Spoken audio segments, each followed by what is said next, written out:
जय जगन्नाथ सांग मैंने केमती अच्छी आशा कर समस्ते भलरे थे।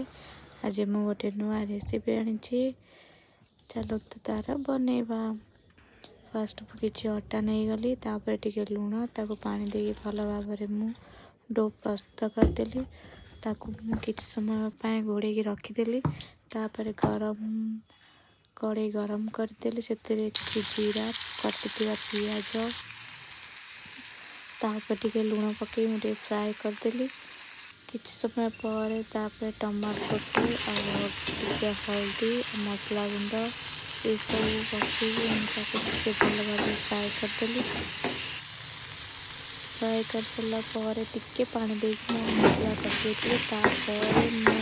किसी नड़िया गुड़ भाजी रखी कारण से पकेले बहुत बढ़िया टेस्टी थाए। तो आप तो जानीपे मु कौन बनाऊे आलू का पराठा। मुझे आलू सिजा कर भिजई भल भाव पेस्ट करी पेस्ट रेडी। तापर चलते आम डो घोड़ी रखी से पूरा नरम हो जाए। आम छोट छोट डो परिणत करदे। तापर गोटे गोटे नहीं आम भल भाव बेलीदे। देखो सुंदर भाव मोर गोल डिजाइन हो गला। तापर मुझे आलू देकी मसला देकी सुंदर भाव साइज करदेली। तापर मु स्क्वायर टाइप रो पराठा बनईदेली।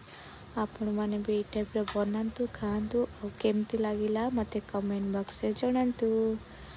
तब देखु बहुत बढ़िया से ताकू स्क्वायर टाइप करदेली। स्क्वायर कर सारा पारे तावारे पकईदेली। तावारे पकईकी पूरा मीडियम फ्लेम रे बहुत बढ़िया से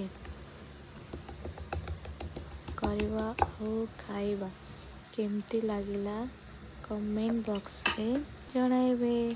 थैंक यू। जय जगन्नाथ जय जगन्नाथ।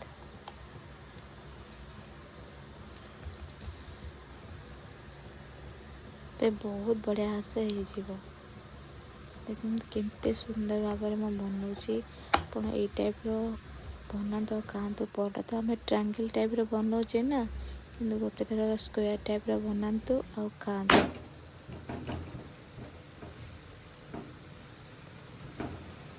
केमती लगिला समस्ते कमेंट बॉक्स में निहाती जणाइबे। आ नुआ थिले चैनल को सब्सक्राइब लाइक शेयर करदेवे। Thank you.